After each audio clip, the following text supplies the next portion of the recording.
Today is Tuesday, June 8th, 2021. Coming up on Roland Martin Unfiltered. In our Where's Our Money segment, guess what? 20 brands pledging to commit at least 2% of their ad dollars to black-owned media.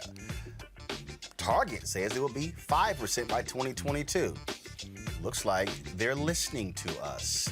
Civil rights leaders met today with West Virginia Senator Joe Manchin to talk about the For the People Act. We'll talk with Derek Johnson, president of the NAACP, to see how that meeting went. We'll also be joined by Reverend Dr. William Barber to get his thoughts about that meeting. And also, the Poor People's Campaign's plan to march on him in his office next week in West Virginia. President Joe Biden has his first judicial nominee confirmed, a brother. Finally, and the woman responsible for cutting the mic of a retired lieutenant colonel in Ohio during his Memorial Day speech because he dared to talk about actual Black history, well, she's quit. Plus, Pharrell Williams is unhappy with public schools in Virginia, so he's opening a private network for low-income families. All that and more. It's time to bring the funk on Roland Martin Unfiltered. Let's go. He's got it. Whatever the biz, he's on it. Whatever it is, he's got the scoop, the fact, the find. And when it breaks, he's right on time and it's rolling. Best believe he's knowing. Putting it down from sports to news to politics. With entertainment just for kicks, he's rolling. It's on go, y'all. It's Roland Martin, yeah. Rolling with Roland now. He's funk, he's fresh, he's real, the best, you know he's Roland Martin now.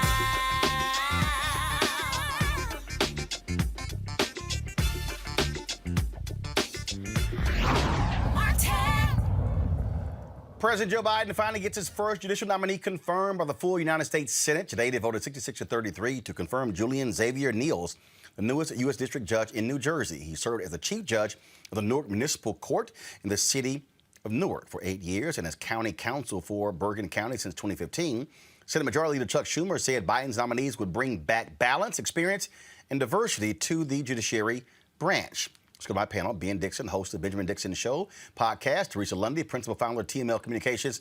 Mustafa Santiago Ali, PhD, former senior advisor for environmental justice, EPA. And so, Mustafa, I figure you ain't going to be the only one wearing a hat today.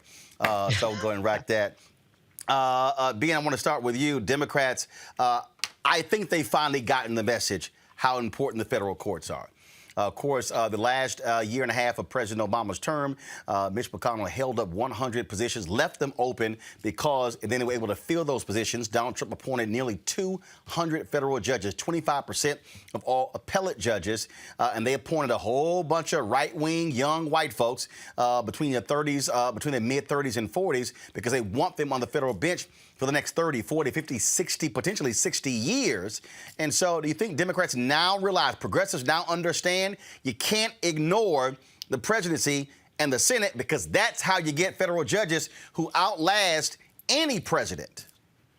Absolutely the case. And Roland, if you think about the fact that they will be there, those conservative judges will be there to roll back or dial back whatever legislation that the Republican Party is unable to block, they could find some way to deem it unconstitutional and have it be caught up in litigation for years at a time. So we can't overstate how important it is for the Democrats to lock down the judiciary, but we also can't underestimate or understate rather how detrimental it was for Donald Trump to have as many appointments as he had. You know, and the thing here, Teresa, it's important, again, to understand the courts. And so you can have all the emphasis on electing people, but if the courts rule the law is unconstitutional, you're still screwed. Yeah, and I think that's probably the biggest takeaway here is, you know, when we're bringing up some of those major issues for gun reform, the women's rights to choose, LGBTQIA, and so many other hot topic issues, you have to remember, like, you know, if the court isn't measured and if it's not balanced and if it's not fair due to some of the, you know, conservative hit points that I think some of the jurists may bring onto the bench, then we're likely in the same state of advocacy, the same state of, you know, protest. if we don't do it the right way. So I think progressives are, really conservatives are doing probably was in the best interest right now. I'm sorry, I can't talk today. The best interest right now for the young millennial generation, that they are looking to essentially, I think they're thinking the longer game versus just the presidency. And I think we've seen it in the last election. So I'm hoping, Democrats are waking up. Mustafa, look, you're talking about a very narrow majority there in the United States Senate. The key is getting folks through the Judiciary Committee. Democrats can actually do that. On the bottom line, we saw with this vote, 66-33. The reality is, even when Trump was president, there were a lot of Democrats who voted for federal judges on the Republican side. But this is where, again, folks who understand the power of the courts need to wake up. There were a lot of black folks. I know some black folks, especially black men, who were talking about, hey, this stuff doesn't matter. And I'm going, yeah, it does. And so you can act like Hillary Clinton is no big deal, Joe Biden is no big deal. Oh, we've had worse than Donald Trump.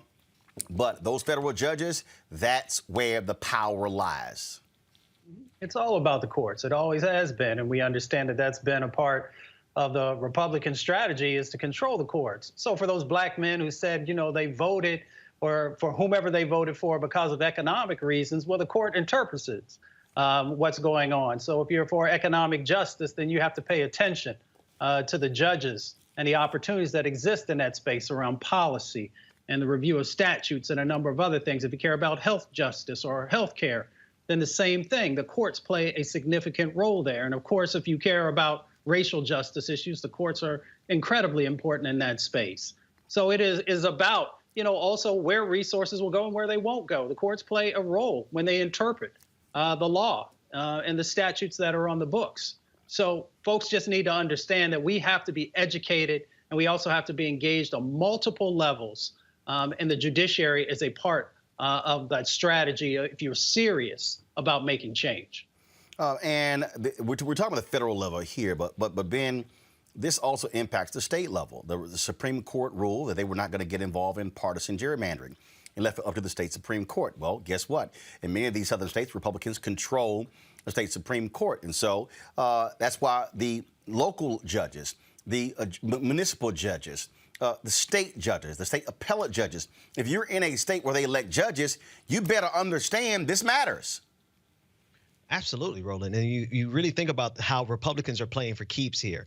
They're not playing around with this. They have most of the gubernatorial seats, the governor's mansions. They have the legislative branches on the state level, and they have Supreme Courts. And so they are actually building the kind of dominance that they would need to be able to rewrite this country in their own image, even beyond what it was at the founding of this country. That's what they're going for, and they're stacking the benches to make sure that they get that. And then what happens, Teresa, of course, like in your particular state in Pennsylvania, Republicans were so angered by what took place in 2020 election, they're trying to actually change how state Supreme Court justices are elected, trying to go to a district model, which will guarantee conservatives will always control a majority of that state Supreme Court, because right now they're elected statewide. The impact of voters in Philadelphia and the suburbs, Pittsburgh and the suburbs, they want all of those, as they say, outside of those two areas, Pennsylvania is Alabama. They want to be able to control the state Supreme Court so they can run roughshod. You're absolutely right. So we just got finished having a judge election here where we were literally voting on the state Supreme Court, the Superior Court, Commonwealth Court, and of course the local elections here. Even local elections is a tenure of 10 years.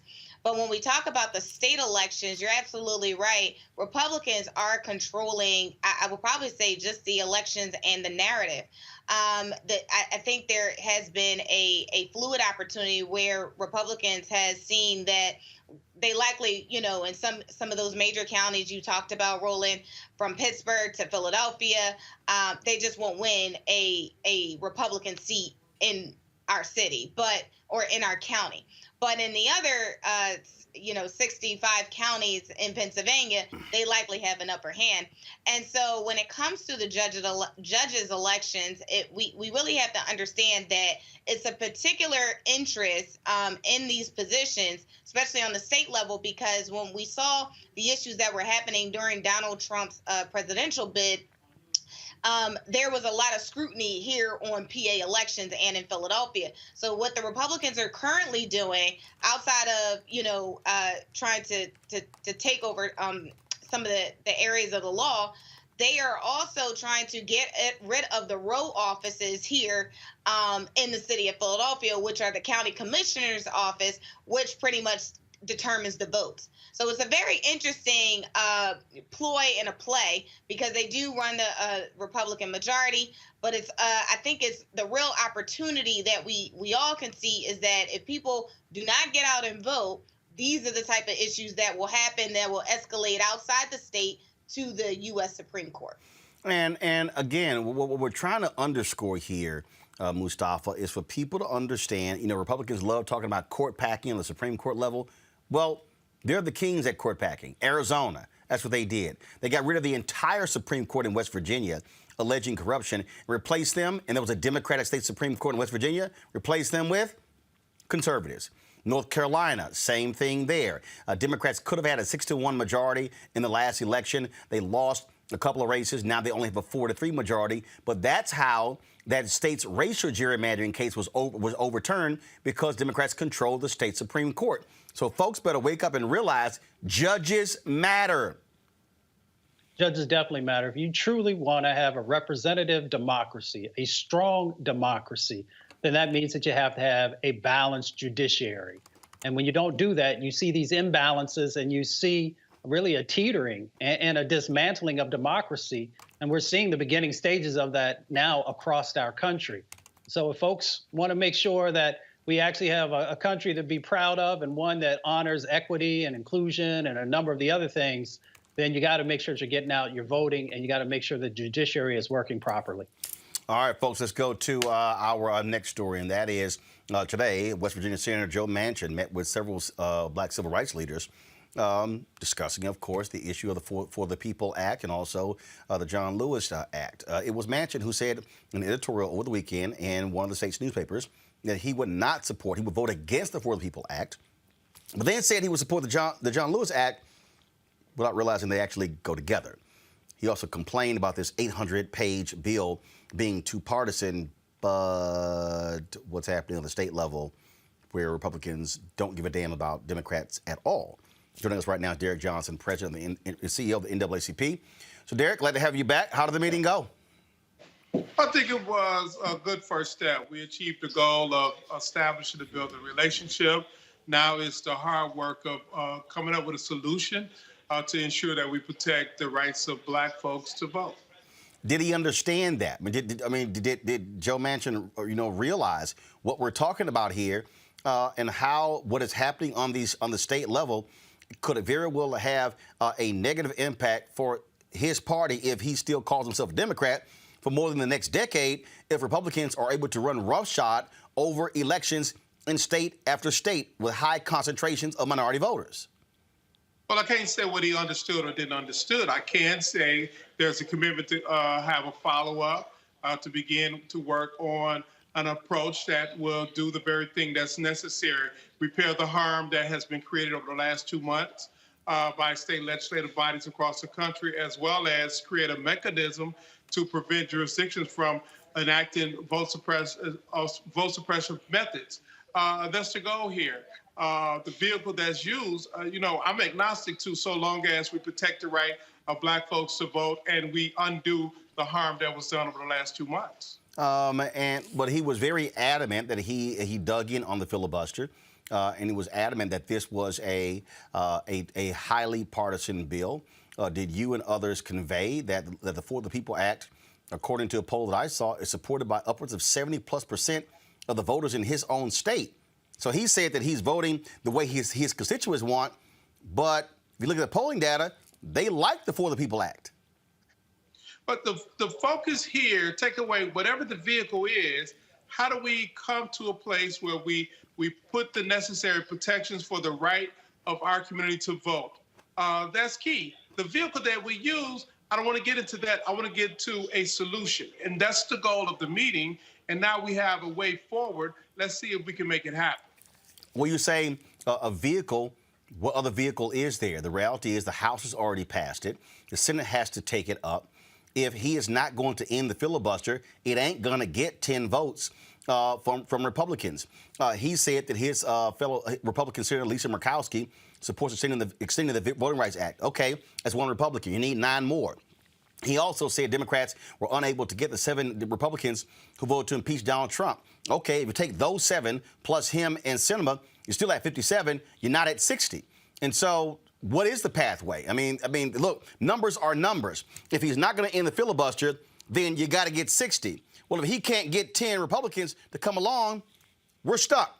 So what's the vehicle? Well, but the numbers are numbers, but the creativity of a Senate, we don't have to go the route of what the House passed. The Senate can come up with a bill. There are ways to get there. We should not give ourselves this limited path. We should always look at what is the outcome that we're pursuing and be as creative as possible to get there. The procedural rules are the procedural rules. I don't believe they should be there, but the substance is what I'm trying to get to. And if the procedure gets in the way of the substance, then we have to figure out how to get through that. Whether it's HR1, SR1, or HR4, SR4, those are vehicles. But what else can we do to get to the place where we need to get? I don't know yet, but that's a part of the creativity that we must sit down, get in a room, and make it happen. If they're still negotiating police reform, and that's the only table that's set for bipartisan conversation, surely we can figure out a way to create a table to make sure we protect the rights of voters to participate without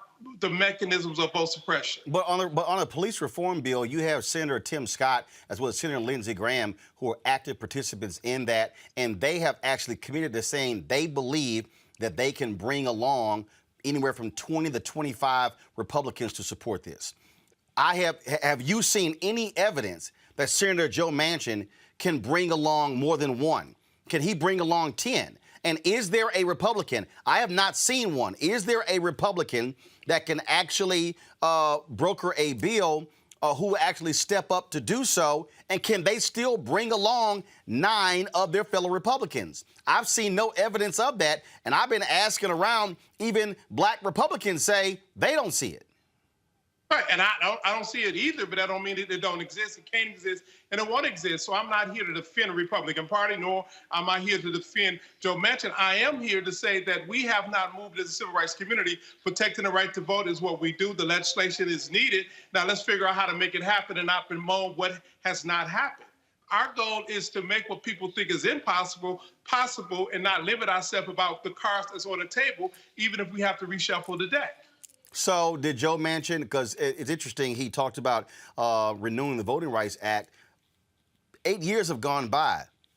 I haven't seen this be a priority for Joe Manchin in the previous 7. So did he commit to potentially trying to co-sponsor a bill himself in the Senate and partnering with Republicans? This was the first step of establishing a relationship so we can have the dialogue to look at a solution forward. Obviously, you're up against the gun. This is June. The reality is, if something is not done, frankly, in the next 4 months, 5 months, you're running the risk of judges ruling there's not enough time to actually implement changes that come into place that actually happened previously. Republicans are trying to put these laws in place in the states so they have an impact on the 2022 election. And so you have a very short window. Do you think you can get it done in the next 3 to 4 months? That's a good question. So we have to work hard to see what can get done in the next 6 months, because the window is a little longer than 3 to 4 months. But yeah, we have to see what can get done. You know, it's amazing with this administration. What was almost hard to do the last administration was done within the first 100 days. So let's not put parameters that limit ourselves. Let's get creative to figure out how to make it happen. Ben Dixon, your question for Derek Johnson. The first thing that comes to mind is the Lucy and the Linus football scenario where Charlie Brown is trying to kick the football, and over again we see not only have the Republicans move that football, but but Kirsten Sinema, Joe Manchin, they pull that football. How many times are we going to fall for the same thing? Well, the question is, what options do we have right now? We have the cars that's here. We have the lineup of members in the Senate that's there. So what's the option? Do we just complain about what is not happening, or we figure out what to do? This ain't Charlie Brown. This is real life. Teresa, your question for Derek Johnson. Hi, Brother Derek. So when we are looking at finding some of those solutions, what can some of the other civil rights organizations and community organizations do as we are leading up to some of this limited time that we have? Well, I'm liking what I'm hearing, the energy that's on the street. The march is going to take place in D.C. Keep the noise as loud as possible. Try everything that's on the table, because we don't have anything to lose by fighting. When we fight, we win, and we cannot predict what's going to happen unless we are engaged. So if I'm taking this course, another group take another course, there is no magic bullet, but it's all of us pursuing the same outcome, to protect our right to participate in upcoming elections. Because if we don't, we know what the reality is. So that's why we have to fight. And there are no solutions. But if there is a clear solution, give it to me, because that's the one I want to be fighting for. Before I go to Mustafa, is the NAACP participating in that march? I know Black Voters Matter. I know NAACP Legal Defense Fund and others. Are y'all one of the participants in that march, that caravan, which will take place beginning June 19th, ending here in D.C. on June 26th? No, we're not. You asked a question last week. We have not signed on to that. I have not had the conversation about it. I support the fact that it's taking place. Why? Why wouldn't the NAACP, with its history of activism in the streets and mobilization, why wouldn't the NAACP be a part of a national effort to emphasize voting rights? But that's not a conversation anybody brought to us about signing on and being a part of. Actually, I heard about it the first time on your show last week. It's not that we have not signed on to do that right now. You're saying no one from Black Voters Matter has approached NAACP about this? No, Latasha and I have not had this conversation about this march. And Latasha and I have known each other for 20 years. Mustafa, your question. President Johnson, we know that lots of times pressure coming from outside of the state has not moved Senator Manchin. I'm curious, do you think that there are things that we can do working with folks inside of the state to educate folks and to hopefully have them push Senator Manchin to think more broadly about the set of opportunities that are in front of us? Well, that's the strategy we have taken on. We are on ongoing conversations with people on the ground in West Virginia, providing training, providing talking points, demonstrating how the decisions will have an impact on West Virginians. That's the strategy. That's the energy that we're looking at. We're talking about a Southern senator in a red state who have no national aspiration that we can put our finger on. It's the local game. All politics are local. It is very familiar to me. That's why our energy has been focused on West Virginia, because national outcry for this particular member of Congress have not been a proven strategy to move him. I want just one more here. You have a state conference, West Virginia, there in NAACP West Virginia State Conference, correct? That's correct. What role are they playing? Are they playing? Are they organizing and mobilizing in that state? What are they specifically doing in West Virginia on this very issue?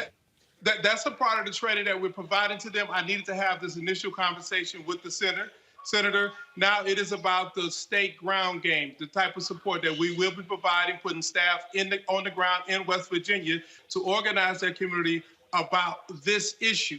That's where our energy will be. As people march on Washington, as people demonstrate, this particular member has demonstrated time in and again that national pressure is something that he pushed away.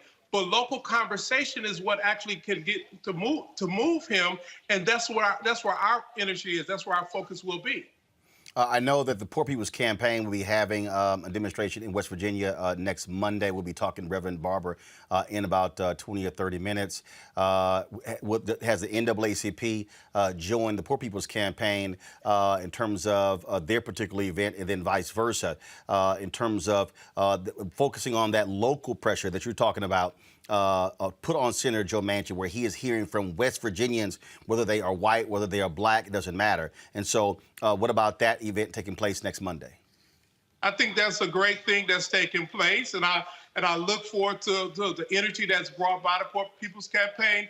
And with NAACP, we're taking on the strategy to focus on the pressure points that we know are effective, and that's not something that you have a strategy over the broadcast into the public view. The problem with the meeting that we just had was it was telegraphed before we had the meeting. So the whole meeting was defined. Unfortunately, movements are not televised. Unfortunately, when you tell people what you're about to do, that's the first step of them preventing you from getting it done.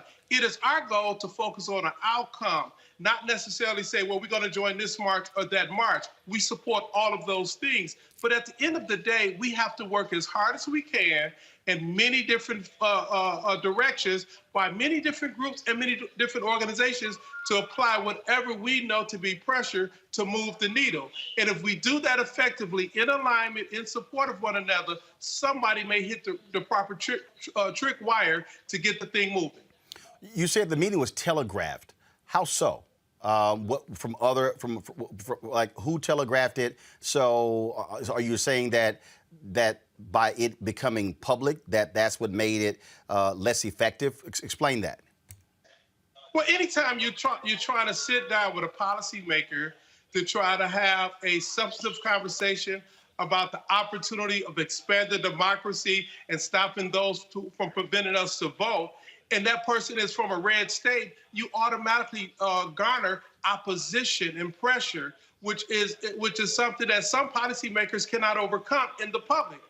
Very little is done in the public space. Much of what we should be focusing on, how do we move the needle in a way that's both strategic and outcome-based? That's our focus. And if others take other directions, I commend and support it, but we all have a role to play. And so we should pursue the roles that we must in order to get to the outcomes that this time, this period demand for us to be at. Otherwise, we know what the consequences will be. There are a number of people, they said that you have the For the People Act and then you have the John Lewis Act, that one without the other renders it effective. That one of the things I've seen tweets from Reverend Barber, even other elected officials who've said you got to have both. Ari Berman, who's a voting rights journalist with The Nation, has talked about that as well.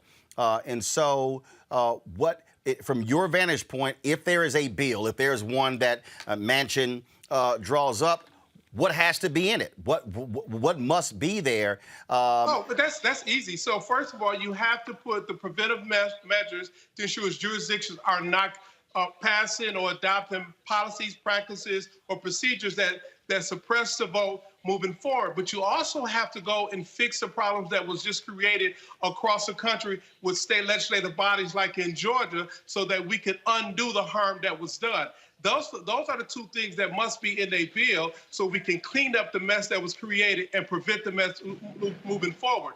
Both of those bills have components like that in there. So now we have to figure out how best to get that moving. Now, the For the People Act have additional criteria in it for other things like money in politics and redistricting commission. Right now, we're narrowly focused on how do we protect the rights of voters to fully engage and participate. And last point, in his editorial, Senator Manchin complained about this 800-page bill. But I didn't actually hear him articulate the problem he had with the bill, other than no Republicans support it. So does he disagree with what's in it? Or did he simply disagree that no Republicans support it? That's two different things. I can't speak to what he disagrees to or what he see or don't see in the bill.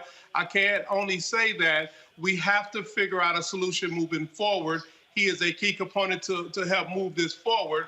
And we must do it multifaceted with many groups, many voices, all pointing in different directions, using different tactics and strategies. All right, then. Derek Johnson, President and CEO of the NAACP. We appreciate it. Thanks a lot. Thank you. All right, let's go back to our panel. Ben Dixon, Teresa Lundy, and Mustafa Santiago Ali. Mustafa, I'll start with you. Your assessment, what you just heard, is there a path forward? I think it's difficult. I think it's very difficult where we currently are. You know, I'm an Appalachian, so I was raised in two places, in Appalachia and in Detroit, and the majority in Appalachia. So there are some dynamics that are going on in the state right now where I think Senator Manchin is trying to navigate that. Now, he also has evidently forgotten the history of West Virginia and how it came into being. And yes, a part of it was, you know, the state breaking apart to not deal with slavery or, you know, to go with the Union. But it was also about voter requirements and voter suppression that was happening to people who are in the western part of Virginia. So he should be a champion for making sure that folks have the opportunity to vote. The other part of it was around the allocation of funds. It was around taxation. So when he moves away from D.C. statehood, we all know that that's about taxation without representation. So the history of West Virginia, at least the beginning days of it, was based on many of these critical elements that folks are fighting for today that he should be in support of. So I just think it's going to be very difficult to get him to move. I think that it does happen maybe in a small way by actually engaging with folks in West Virginia who the polling has shown is in favor of many of these things, the American Jobs Plan, the things that we did around the COVID relief bill, and then, of course, you had raised earlier around the various voter writing acts that folks are in support of. So it is a curious matter why he has not gotten behind it, because you're not supposed to be in those halls forever. You're supposed to be there to live up to what your folks are asking for and to also make sure that the country is in a stronger position. And so far, his actions have not strengthened the country. The thing here, and I sat there and I listened to what Derek said there, Teresa. And again, show me 10 Republicans, please, out of all of them, show me 10 who actually have expressed an interest in dealing with voting rights. Sensenbrenner in the House sponsored a bill that would have fixed the Voting Rights Act that was gutted to some degree. And Shelby B. Holder. Very few Republicans in the House signed on as a co-sponsor. None in the Senate. So I get what Derek is saying. All right, let's try to figure a pathway. But again, if Manchin is adamant about not ending the filibuster, fine, Joe, show me 10. I'll wait. No one can really answer that question because it likely just doesn't exist. I mean, part of the track forward is I think the pressure, as much as I love the advocacy and the grassroots power broking per se when it comes to that advocacy in the streets, I think we need to kind of call some of those co-sponsors on that bill to the carpet. So that means some of those PACs that have multi-million dollars in it or thousands of dollars in there, they probably just need to, I think probably utilize some of those dollars for advertising campaigns to really show, some of those senators who pretty much it's a flip-flop. Part of it is, they one of them, they say they're for it, and then the next that they don't. But I don't think that message is probably really coming out to the forefront. But at the end of the day, I mean, a strategy is a strategy. If they can get it done, they can get it done. But as you said, I think Joe is absolutely not moving to date. I'm sorry, Ben. I don't see it. I have not seen in 8 years where Joe Manchin has been a champion of voting rights. So all of a sudden it's, hey, let's go ahead and reauthorize the Voting Rights Act. Dude, come on. And again, what the Supreme Court said is that you can't have pre-clearance with some states and not others. Okay, so he goes, well, let's extend it to all 50 states. You're not going to find 10 Republicans that support that. You're not. So everybody who keeps talking about Manchin, this has to be, Joe, show me the 10. Show me the 10. Okay, I'll give you Murkowski. I'll give you Romney. I'll give you Collins. That's 3. Where's the other 7? Where is it? Where's the other 7? I don't see it. I mean, again, so all these people, all these shows, and if you're meeting with him, you got to say, Joe, where are the 10? Give me an indication, Joe, of the 10 that will actually consider it. I see 4. Again, Murkowski, Romney, Collins. Hell, Tim Scott, only black senator. He ain't considering this. Toomey, he out. He ain't considering this. Burr in North Carolina, he out. He ain't considering this. Portman, he ain't running in Ohio. He ain't considering this. We damn sure know Mr. January 6th insurrection, Ron Johnson, he not considering this. So, where the 10? They don't exist. Joe Manchin knows this. He's gaslighting us, and he's wasting our time, which is why I asked the question, how many times are we going to go through this routine, not only with Joe Manchin, Kyrsten Sinema, but conservatives in general? When we try to reach across the aisle and they give us the middle finger, we should understand who they were the first time they did it. Now, first time, shame on them. Second time, shame on us. But if we keep chasing behind and giving Joe Manchin the credibility, we're lending him the credence of having meetings with us and to, get a photo op and make it seem he's got a headline, make it seem like he actually cares about black folks because he met with black leaders. But he isn't changing a thing about what he's going to do. He's reaching across the aisle to the Republicans while he's giving us the bird. I just want to see the 10. To me, every time you meet, show me the 10. Show me the 10. It's simple as that. Got to go to a break, folks. We come back. More on Roland Martin Unfiltered. Back in a moment. I believe that people our age have lost the ability to focus the discipline on the art of organizing. The challenges, there's so many of them and they're complex, and we need to be moving to address them. But I'm able to say, watch out, Tiffany, I know this road. That is so freaking dope.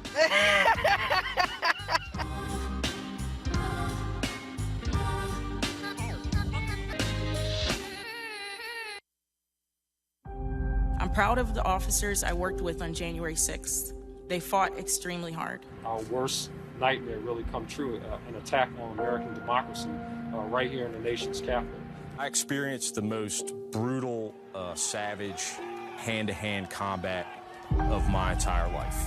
I received chemical burns to my face that still have not healed to this day. I just remember people still swinging metal poles at us, and they were pushing and shoving. They were spraying us with, bear mace and pepper spray. They were all shouting at us, calling us traitors. It's been very difficult seeing elected officials and other individuals whitewash the events of that day or downplay what happened. As an American and as an Army veteran, it's sad to see us attacked by our fellow citizens.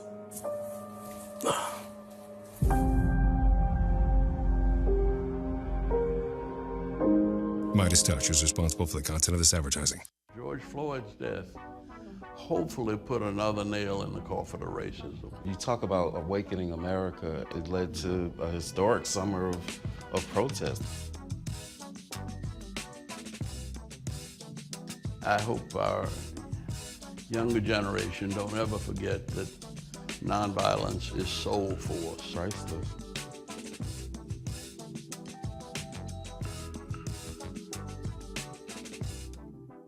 Black TV does matter, dang it. Hey, what's up, y'all? It's your boy Jacob Lattimore, and you're now watching Roland Martin right now.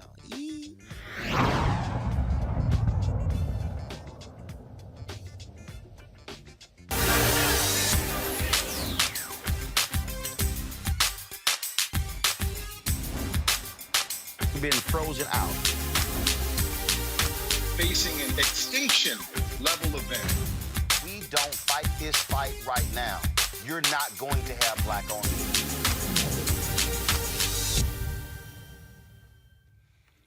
Well, today, 20 brands pledged to commit at least 2% of their ad dollars to black-owned media companies through Group M's Media Inclusion Initiative. This pledge invites Group M clients to invest at least 2% of their total annual media budgets to black-owned media companies. Invitations and planning are active now, with activation projected in the next 12 months. Brands participating in the initiative include AARP, Adidas, Citizens, Danone, DoorDash, Ferrara, General Mills, L'Oreal USA, Mars, MGA Entertainment, Miskin America, Nestle, Number 7 Beauty Company, Bernard Richard, Pharmavite, Ring, Target, Tyson's Food, Uber, WW International. I think that's Weight Watchers International, Inc.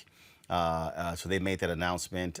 We also, of course, Target announced that by 2022, they'll be spending 5% of their media budget with black-owned media company. Now, these are the percentages that people announce, but here's the question that still has to be raised. What are they spending right now? And what percentage means dollars? See, folks, the reason we have been very specific, and when I say we, this all started when a host of us, black-owned media folks, Byron Allen, Todd Brown, Butch Graves, Don Jackson, Ice Cube, also Junior Bridgman, who now owns Ebony, and myself, we all signed a letter blasting General Motors for their numbers. Now, they responded by saying our numbers were wrong. We said, okay, what's your spend?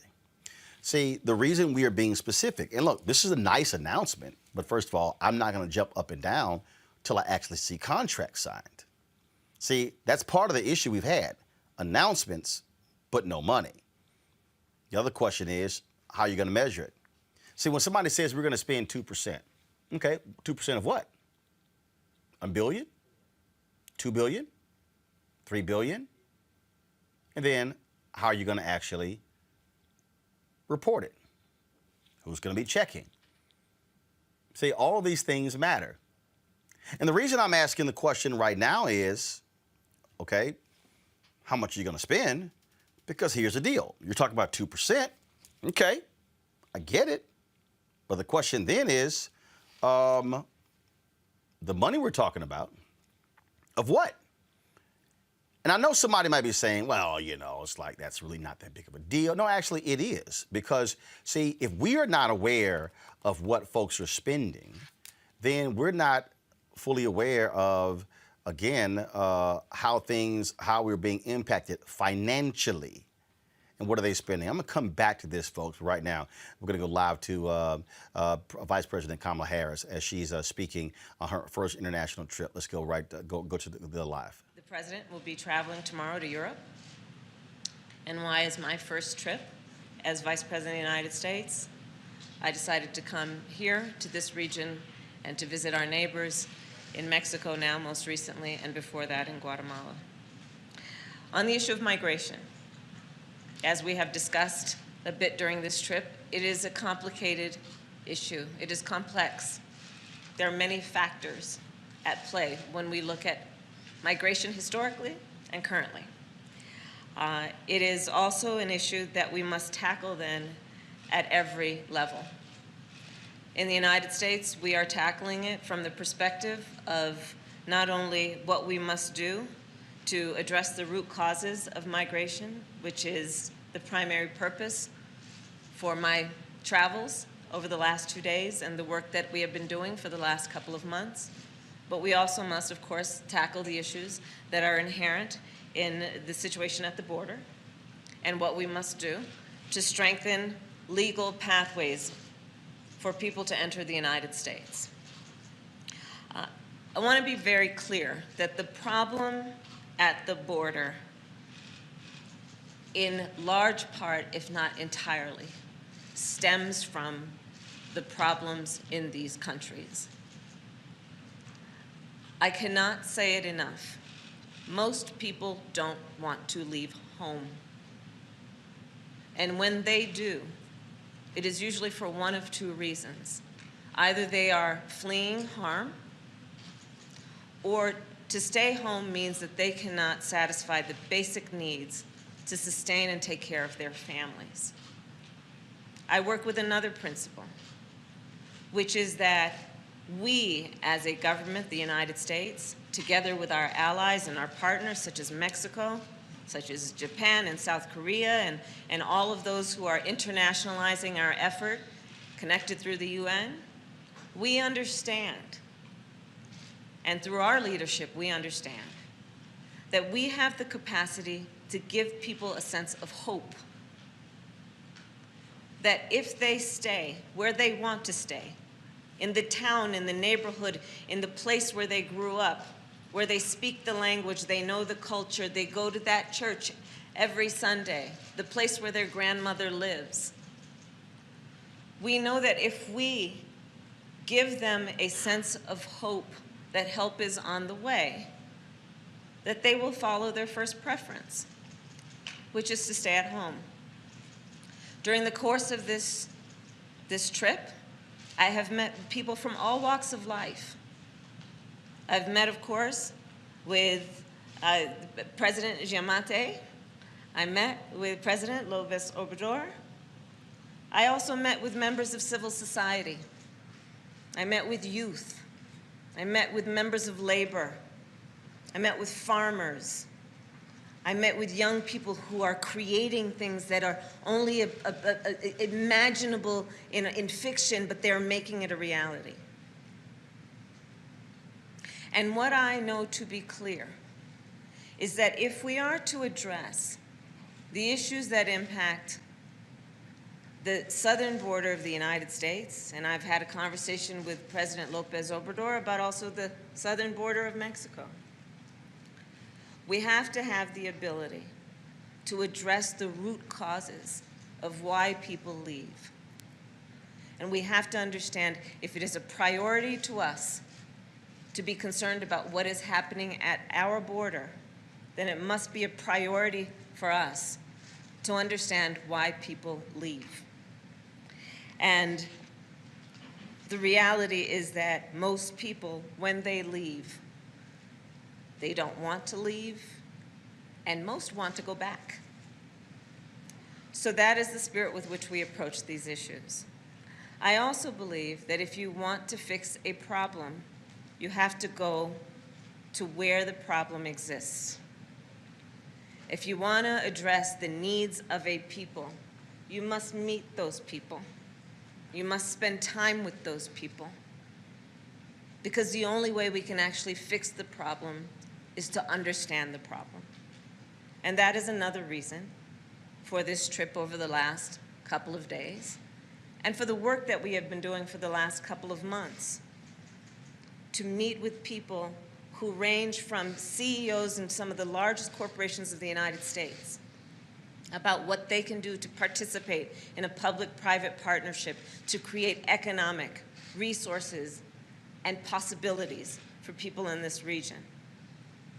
Over the last couple of months, we have convened some of the largest philanthropic organizations in the United States who are all international in their footprint to see how they can extend the work they do in partnership with the United States government and the other friends we are bringing to the table.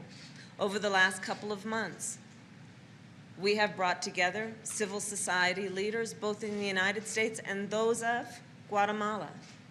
And I was privileged to be able to meet with them after our first meeting that was virtual, in person yesterday. The work we are doing includes reaching out through our UN ambassador, Linda Thomas-Greenfield, to the United Nations, to solicit support and contributions from our friends around the globe, to renew their focus on this region of the country, understanding the needs that exist here, but also the capacity. What has become clear to me during the course of this meeting and this trip is something I already knew but has been reinforced, which we all understand. People have pride in the place they're from. People have pride in the place they're from. And so when we're talking about the work that we are doing, we must approach it with an understanding of the capacity of people and not just their needs, understanding that they have pride associated with where they are from for good reason, based on the history of those places, based on the culture of those places, based on the contributions that those places have made for thousands of years. So this is the work that we have been doing. I'm proud to report that the agreements that we have reached, again, are the result of all of the work leading up to this week, and they are very tangible and very specific. Do I declare this trip a success? Yes, I do. It is success in terms of a pathway that is about progress. We have been successful in making progress. So as it relates to Guatemala, out of that trip we came with agreements to establish an anti-corruption task force. This was probably one of the dominant themes of my conversations with the variety of people we met with in Guatemala, including concerns about those who are in exile from Guatemala in the United States, who I've also met with and convened. Out of the trip to Guatemala, we have an agreement to create a smuggling and trafficking task force. Again, one of the issues, not only there, but here in Mexico, and an issue I've worked on for a very long time in my career before I even reached the Senate, much less became vice president. The need to address the fact that there are some of our most vulnerable populations that are susceptible to abuse and susceptible to fraud and more horrible things as a result of the smuggling that we have been seeing. From Guatemala, we came out of that with an agreement to create a young women's empowerment initiative and dedicating $40 million to that initiative. Why? I knew it before, and it is not unique to this region. It is an issue in the United States as well. We need to do more as a globe, and those of us who have resources need to do much more to invest in girls and women around the world. All right, folks, that's Vice President Kamala Harris speaking right now in Mexico City. If you want to see the rest of the speech, go to whitehouse.gov, whitehouse.gov. I'm going to go back to our Where's Our Money segment, but right now I want to go to, of course, Reverend Dr. Barber. Earlier we were talking with Derek Johnson, President and CEO of the NAACP, and he was talking about the meeting they had today with Senator Joe Manchin. Reverend Barber, not sure if you actually caught that interview. He talked about they open a channel of dialogue, hopefully pursue a way to get him to come on board, if that even means sponsoring his own bill in the Senate, any number of things. So just want to get your thoughts on that. And I said to Derek, look, this guy's made it clear he's not going to get rid of the filibuster. He can't present 10 votes. So I said, I'm trying to understand what is the pathway forward. We met with Manchin in February with people from West Virginia. And I said to leadership then, and we said, we needed to be on him much earlier. When he decided to block $15 living wage, he was showing right then his concern for poor and low-wealth people and for black people. Because if that had passed, 40% of black people, working people, would have been raised up out of poverty and low wealth. Manchin is an interesting guy. He has the Southern way. He'll talk, but he's not going to move without pressure. It's almost an insult that he says, after just the other night, he was singing "We Shall Overcome" at the Kennedy Center while Joan Baez was singing. And he said how much he loved John Lewis. John Lewis wrote the For the People's Act. And the VRA bill is named after John Lewis. This is all a sham. It's a sham. And people in West Virginia are tired of it. I sent you a piece, and I hope you play it, of one of the white women from the mountains who's talked about him and said he's not just against black people. He's standing with the oligarchy, with the elite, with wealth, and he doesn't want anybody, to have more access to vote, black, brown, white, if they're going to push in a more progressive way. The question for us about Manchin is who has their thumb on his neck. Who is he listening to? We know he's listening to the U.S. Chamber of Commerce because they are loving him and supporting him and telling him to hold on to the filibuster and not to support the For the People Act because the aristocracy in this country doesn't want a full voting. We even hearing now that there's some other Democrats that don't want. I mean, the truth of the matter is we have more access to the ballot that we fought for and won in North Carolina than they do in New York. Roland, in New York is a Democratic state. So we just need to be real about what's going on here. And we need to have pressure. He will dialogue and dialogue and dialogue and say he's going to talk and continue this. And where will we be? Right to the mid-year elections. And Democrats will not have done what they say. Now watch this. This is an interesting dynamic. Two things I want to mention to your audience. Number one is, not one time during the election did Manchin say, if you elect me, I'm going to block the For the People Act. He wouldn't have dared say that because he needed votes. Not one time did he say, I'll block the Voting Rights Act. Not one time did he say he would block 15. Not one time when he was running. And none of the Democrats did that, if there are others who are saying that they don't support it now. That we ought to take that as a serious insult. Not only just mean black people, I mean black, brown, white, anybody who is about a progressive America. Because if you undermine the right to vote, you can't get to the other things like living wages and health care and infrastructure that will impact our community. The second thing that we need to look at, Roland, is why is it that Manchin is seemingly against everything that Vice President Kamala Harris could be the shero on? Now think about this. If he'd supported 15 and it came down to a 50-50 vote, Kamala Harris would have had a deciding vote. And what would that have made her? The darling of working people throughout this country. Now she's put over voting rights. Now all of a sudden he's not doing anything on voting rights. He doesn't like the For the People Act. He can't tell you what he doesn't like about it. He's going to hold on to the filibuster. If he wasn't doing that and it came to a 50-50 vote, guess who again would be the shero? Vice President Kamala Harris. And what would that do? That would position her in the most powerful way if she ever ran for president, because she would have done two of the most powerful things in the country. She would have been the deciding vote to raise people's wages and to expand voting rights. Now, why is it that he's so against these issues and do not want them to come to the floor and he doesn't want her to have that kind of power? We got to go deeper in our analysis of this, Roland. This is not just about dialogue. Manchin will talk. I've talked to people in his state, say he will talk, he will smile. Yeah, you should have been in the meeting we had with him when one of the ladies said to him, I knew your mama.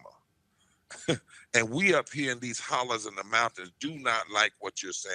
That's why we're marching on Manchin this coming Monday, 5 o'clock in Charleston on the 14th. And then on the 23rd, we're coming to D.C. And we're inviting all people to join us.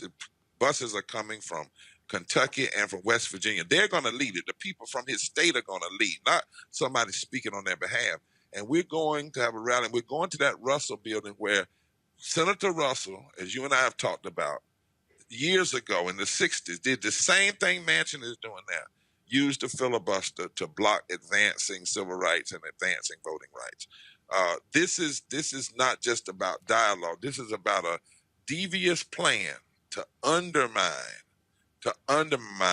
voting rights, undermine living wages, undermine the ability to have a broader and more progressive voting base. And this is about the fear of the elite and the ruling wealthy in this country, because as you and I have talked, poor and low wealth people now make up 30% of the electorate. Biden and Harris won because of poor and low wealth people voted 55% for the Biden-Harris ticket. And Manchin is a tool of the U.S. Chamber of Commerce. And how dare anybody tell us we've got to go to him and talk nice and talk sweet, almost like you're begging him to do what he swore to do, on a Constitution. He swore on a Bible to uphold the Constitution. The 15th Amendment is in there that says nobody can abridge or deny the right to vote. He's violating that. Equal protection is in there. He's violating that. Establishing justice, violating that. We should, but you have to handle him with kid gloves. No. We need to stand up now. And if he doesn't change, we need to use standing up to him now to build momentum, to change the Senate in a big enough way that his wishy-washy way of being won't even matter when it comes to the issues we're concerned about. You talk about the activation January 14th, June 14th. What's going to happen on June 14th, right. June 23rd as well. Of course, Black Voters Matter. They're organizing a caravan from Mississippi to the nation's capital. I asked Derek if the NAACP was involved in the Black Voters Matter one. He said no one reached out to him. I asked him if they were going to be involved in the Poor People's Campaign and said that they're doing some training there as well. Do you think that part of this issue is that right now civil rights community is disjointed? Because of course, they had the meeting today, and this is, I'm going to play this video. This is what Manchin said after the meeting. About your willingness to support some legislation. I just think we had a constructive conversation. I think everybody pretty much knows the importance of what we're doing, and I think I'm very much concerned about our democracy, protecting people's voting rights, making sure that that's done, and making sure we understand how fragile we are as a country today. Did you talk about your interest in the John Lewis legislation? Sure. And did they indicate that could be acceptable? No, there was nothing basically for or against. It's basically everyone's position was discussed. That's all I can tell you. It was a very good, it's just an excellent meeting, and they were so they helped me, so informative, and it was just such a good exchange back and forth. It was very respectful. And next steps, do you plan to talk to the same group again? Is there any? Sure, we're going to continue. We're going to continue our conversations. We agreed to continue conversations and to learn more about it. Is there anything about your position on S1 that changed based on this conversation? No, I don't think anybody changed positions on that. We're just learning where everybody's coming from. We're learning where everybody's position is. Reverend Barber, what the hell is that? I mean, we didn't change. We're learning where everybody came from. Yeah, I wasn't in the meeting, so I don't know, But this is what I heard him just say. First of all, he said constructive. That's political double talk. For we just talked and we listened to each other. He said everybody brought their position and he learned. Now think about this. Think about it for a minute. The Voting Rights Act has been gutted for 8 years. June 25th. 2021 will be 8 years since 2013. And he hadn't learned about it in that period of time. He doesn't know. He comes from the state where Robert Byrd was a Klan member and changed and who stood against civil rights, but then changed. 8 years, John Lewis was living all that time. He never talked to him. He's never done anything in 8 years to try to get it passed, to try to get the Voting Rights Act restored. In a democracy, right? He sees 300 bills in legislatures across this country to roll back the vote, racist voter suppression, even in his own state, that's going to hurt poor people and of all races, creed, and color, low income. And he's a sitting senator, and he needs to learn about these positions. He needs to learn about voting rights. He swore to uphold them, but he's got to learn. And it was respectful. I don't know what to do with this language. I mean, what do you expect people as not to be respectful?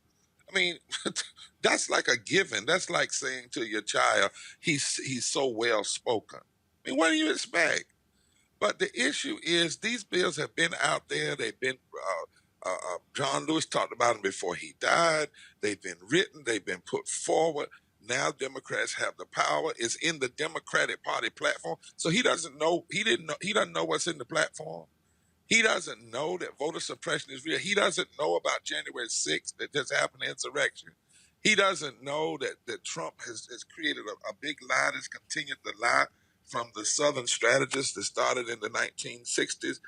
He doesn't see. He needed the top leadership to inform him. Come on, that I'm insulted that he would say that about my brothers and sisters. And sure, I'm glad we're gonna continue. He should talk, but there also has to be with that pressure. Now, Dr. King taught us, and A. Philip Randolph and all others taught us, you have to have creative tension because we're dealing with politics here, not tiddlywinks. We're dealing with politics, not tiddlywinks. And so we have to put pressure. In fact, Martin, I want you to know, I'm not going to West Virginia because I want to go. The people there asked. Do you hear me? The folk from the black, one of our persons is an 80-year-old black woman who has seen Manchin do this kind of stuff for years, and she's one of our organizers. The other is a white woman from up in the mountain, just two of them. It's a lot of them. They said, we have to do this. They said the problem with Manchin is he doesn't ever get any pressure from West Virginia because, years ago, Manchin lost his election. Then he went to the miners and he begged them to support him and said that he would support the miners. Do you know what the miners did just yesterday, Roland? I'll send it to you. The United Mine Workers came out with a press release saying, no, we are for the People's Act. We are for the Voting Rights Act and for voting rights. The miners did. The United Mine Workers did. Cecil Roberts and that group. So he's even there on the wrong side of the very people that have been part of his support. So, and this is not this is what we got. This is not, some game where it's where there's talk. Man, folk are filing these bills and passing them. And if they get those bills passed before the Voting Rights Act is put back in place and pre-clearance, you can't judge them. Only the Protect the People's Act will be able to deal with all of these bad laws. And if you allow this to happen, you allow a minority in this country, a minority voting bloc and extremists who support Republicans to control this democracy. And you've already seen what they're willing to do. They're willing to try to create insurrection. They're willing to put Trump back in office. I mean, this is nothing to play with. And he says he has to do more talking. Come on, Doc. That's why the American people have got to talk, and we've got to talk, across all races, colors, and creed. We're at a tipping point here, and folk need to understand this last thing, Roland. When you suppress the vote, you are also suppressing, as I've said, wages, because you keep people from getting elected who would push for wages. And you keep people, and you're going to hear me say this 1,000 times, and you keep people in poverty. And people die. We talk about COVID, 750 people die every day from poverty. And poverty is a policy choice. It's not a personal moral choice. I heard, I was talking just the other day to Jeffrey Sachs, one of the leading world economists. And he said that what we see happening now is nothing but the greedy and the wealthy, and they're smirking all the way. They're trying to continue what started with Ronald Reagan as long as they can. And Manchin is doing nothing but helping that continuation. And so we should be bothered. This man and whoever's with him, it's like you're literally spitting on the graves of those who died, that we might have a Voting Rights Act, that we might have expanded voting rights.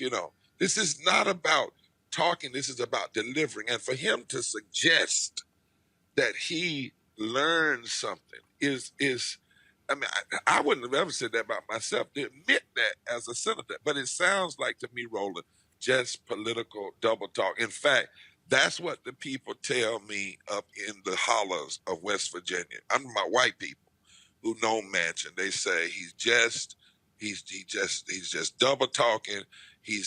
They say he's abandoned them. He doesn't care about the 700 and some odd thousand poor and low people in West Virginia. He doesn't care about over the 350,000 people who make less than a living wage. And they say they are sick of it. They are sick of it. Not all of them, but a significant are just sick of it. And if they're sick of it, and they're white, surely we ought to be sick of it, and we ought to stand up and speak out. And this notion, lastly, Roland, this notion that if you go in and challenge him, that somehow you're not being respectful.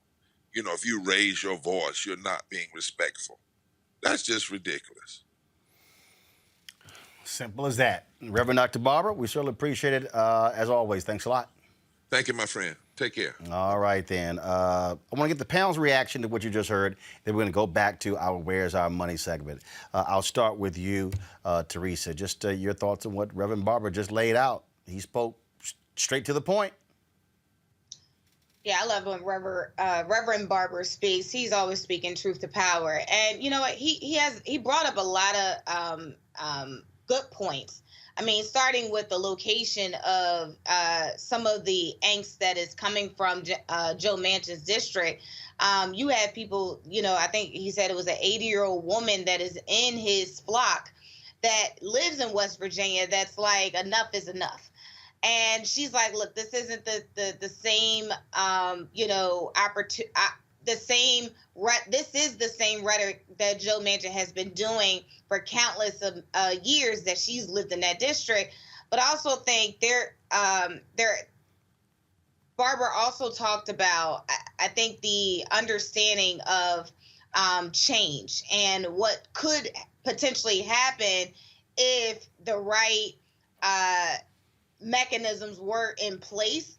But I think even if we go back to the conversation with Derek, from the president of the NAACP, they're still trying to find the solution where I think it's kind of already geared where there is, I mean, we're trying to change or find a solution to a person that doesn't want to change and has a track record of moving on some of these issues. And I think, you know, Reverend Barber really brought to the forefront that the bigger plan here is not the short game site that we're seeing. It's not, you know, giving them the opportunity to sit down with Black leaders or to sit down with those who essentially he just needs to help his base or try to grow a new base. So I think there was some really highlighted key points there.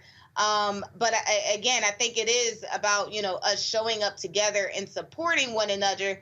But I also think we should be looking at the long game as well. Ben. As I was listening to Dr. Barber, I couldn't help but also just thinking again, after as many times as Joe Manchin has shown us who he is, at some point we have to believe him. And we can tell who he is. You can tell a tree by the fruit it bears. He bears results for Republicans. Joe Manchin is a Democrat in name only. He is there doing the bidding of the Republican Party, and we have been on the receiving end, the negative receiving end. And it's gotten to the point, Roland, that we're at the final proposition, right? They've gaslit us on so many topics, trickle-down economics. They were like, just give it time. Keep giving it time. We went down to the next topic, then the next topic, and the Democrats couldn't deliver for us on this, that, and the other. Now we're down to the fundamental proposition. Will you protect democracy? Will you protect our ability to even vote? And if Democrats can't step up to the plate and protect our ability to vote, and they leave it up to just Joe Manchin, oh my goodness, we can't do something about one senator we can't whip one senator into shape, 2 senators if need be, then they're letting us know that they're not going to deal with us in good faith because they didn't really have any intention of protecting our vote when it came time to compare our vote to their inability to get rid of the filibuster. But that filibuster over us. But that, Mustafa, is the point, is the problem that and people have to understand. This is the conundrum when you got a 50-50 tie. One person can wield all this power. And I know people sitting here saying, oh, you shouldn't be talking about this here. But the bottom line is this here, okay? Ohio could be won next year. Pennsylvania, North Carolina, Wisconsin. That's 4. Protect Georgia. First of all, that's 4. Protect Georgia, protect Arizona. Democrats could go from a 50-50 to 54. To 54. Okay, all of a sudden, 54-46, then you're like, Manchin, you can't control nothing. Now you just one vote. And that's the piece. And I had one guy who was like, and I understand Ben's point, but there's one guy who said, He said, well, I voted for this person. I said, dude, you voted for 1 of 218. I said, you still got to get 217 votes. This is all about power. You know, when you really understand this game, you know, it is about power. And right now, Senator Manchin is getting the attention. He also understands that he is being courted by, you know, folks on the Democratic side and continually on the Republican side. And also, let me just call this out also. You know, when he stood against D.C. statehood, that was also about power, because you would have senators coming from the District of Columbia who probably would vote for many of the issues that the country is asking for. So this is about power.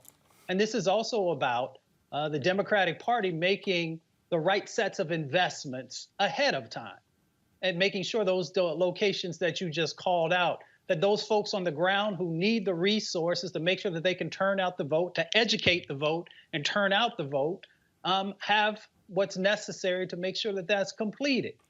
And it is also about Joe Manchin not understanding, for whatever reason, the dynamics that are going on back in West Virginia.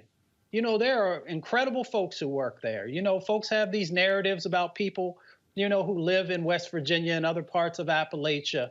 You know, the hardworking folks who need economic opportunity. So when you are not supportive of the infrastructure bill in the fullness that it needs to be, then you're hurting folks in West Virginia. When you're not supporting health care in the way that it does, and when you go back home and you see the huge amount of folks who have cancers and other diseases because of the exposures they've had to deal with and many of the jobs that they had in the past, then that speaks to the character of the votes that you are not willing to cast. And when you look at not being supportive of climate change and understanding the clean economy sets of opportunities that could be in West Virginia and throughout Appalachia, that also said something. So again, this is about power. And we need to be very clear on that. And as we've tried to do for years now on this show, and Roland, I know you've been doing it for even longer than this show existed, it's helping to educate people about these leverage points and why your vote is so critically important, both in the general elections and in the midterms, and pushing people to make sure that we have the real capacity to be able to move this agenda. Because when people talk about a progressive agenda, you're really talking about a human agenda, because it's really about trying to lift people up, lift people out of poverty, as Reverend Barber just shared with us, making sure that people have access to quality health care, and making sure that people have housing. When you go back to West Virginia, you can go in locations where it looks like you went back 60, 70, 80, 90 years in time and some of the housing that people are living in. And Joe Manchin should be working on these issues. He should be supporting broadband when you look at the students who can't learn because they don't have access to broadband, sometimes not even access to the internet in period. So there's something, as Reverend Barber said, deeper that's going on when you as a senator, when you go back home and you see the opioid epidemic, and when you see all these other types of things that are going on in an area that you have the responsibility of changing that dynamic. That's your job. Your job is to protect democracy and to make sure that you're making life better for the citizens of your state. And when you're failing on that, then you have to have a self-reflective moment and ask yourself the question, why is that? Why am I not standing up for these basic human rights? Why am I not standing up for basic amenities to make sure that people have housing and jobs and clean air and clean water? And if you're not willing to do that, then, you know, we have to find other people who are willing to fill those positions. I hope that people can evolve, but if you're not showing, as a brother shared just a second ago, when he said, when someone shows you who they are, believe them. If you're not willing to change that after we've seen who you are, then we have the basic understanding that you're not going to do anything different. It is as simple as that. Folks, before we went to the interview with Reverend Barber, I was talking about the Where's Our Money segment and the advertisers. I want to go back to that. And the reason being we're going to keep harping on this here is because we really, just like in politics, you got to deal with the money. And it is interesting, as Reverend Barber was talking, he was talking about, you know, being respectful, things along those lines. And I just keep trying to tell people, If you show me an example where black folks have not had to yell, kick, and scream to get some stuff, then fine. I would love to see it. And the bottom line is this here. I've had people hit me up and they say, you know, you guys calling these people out, you know what, you put them on blast, you know, those things shouldn't be done. Guess what? I don't think General Motors would have made that announcement. Group Inc. would have made this announcement. Dentsu would have made that announcement. None of these companies would all of a sudden be going, oh yeah, are we going to commit to spending with black-owned? Target announcing we're going to do 5% with black-owned. Because let's be real clear. We know the language, Teresa, they've been using. DEI, diversity, equity, and inclusion, diversity, people of color, BIPOC. No, we were very specific, Ben. We said money going to black-owned media, period. Absolutely. Roland, it really mirrors what Joe Manchin is doing in a way, because they love to show up for the press conference. They love to show up and get credit. They love the publicity. But when it comes time to write us a check or cash in on what we've done and to pay us for what we've done, they don't really want to show up. And without tremendous pressure, we have to pressure them to do the right thing. And eventually what we need to have are people who are empowered that don't require pressure to do the right thing. But until such time, we got to keep giving them hell, because we're not going to be able to spread our narratives. The narrative of what we've gone through as black people, if we keep having to go to white people's media institutions to accomplish it. And they want to benefit off of black lives. They need to put money into black communities and black media. And the thing here, Teresa, is very simple. You don't get the contracts, you can't grow. I think part of the problem, and I keep saying this here, you could talk about Lippin Group, Sunshine and Sachs. We could start naming Fleischman Hilliard. You can't name a major black-owned PR firm that's coast to coast. I can name a whole bunch of small firms. Yeah, like TML Communications. So one of them, y'all know I had to do a little plug. But that's precisely my point. The point is this here: if you're not in a position to compete for larger contracts, then you can achieve scale. Then you can't open offices in Atlanta, Charlotte, Chicago, New York, L.A. I mean, it's, Dallas. Whatever. I mean, and that's the deal. It's scale. This is absolute economic apartheid that has been practiced, and what we are arguing is, nah, we ain't about to have that. That was a divestment campaign in South Africa, and our whole deal is, y'all are going to spend some money with black-owned media or else. Part of it is, I think, some of the contracts that happen from the corporate standpoint that yes, they will give money to small minority businesses, but I think when corporations are starting to look at how much of a percentage they have to give to some of these minority businesses in order to grow, that's when the issue really starts to take a hold. And thus we start to look at our local governments and our state government when we start look for contracting, because there's a lot of restrictions even on that. And I went through this whole process, wrote a whole op-ed on it about the value of the importance of being certified in city government in order to attain contract. But there's some caveats and, some contracts that I looked at in Texas and Atlanta that you have to also have the insurances to cover some of those larger expenses in order for you to achieve the contract. So there is a lot of stipulations, even if you are rewarded the contract, that is a hardship. But two, even when we start talking about the dollars and the cents that can come down the pike, if you don't have the designation of minority or certified, even though you have a driver's license and a business license that shows that you're black, but if you don't have those two items, you are still exiled out of the equation to retrieve some of those dollars and cents. Which is weird, because the white folks don't have to prove they white. Absolutely. I've said this before. It's like the show your papers type of initiative. And Teresa, I'm not doing it. No, seriously. I've had people say, Roland, you certified? Yeah. my ass was born. Yeah, my black ass is certified black. Yeah.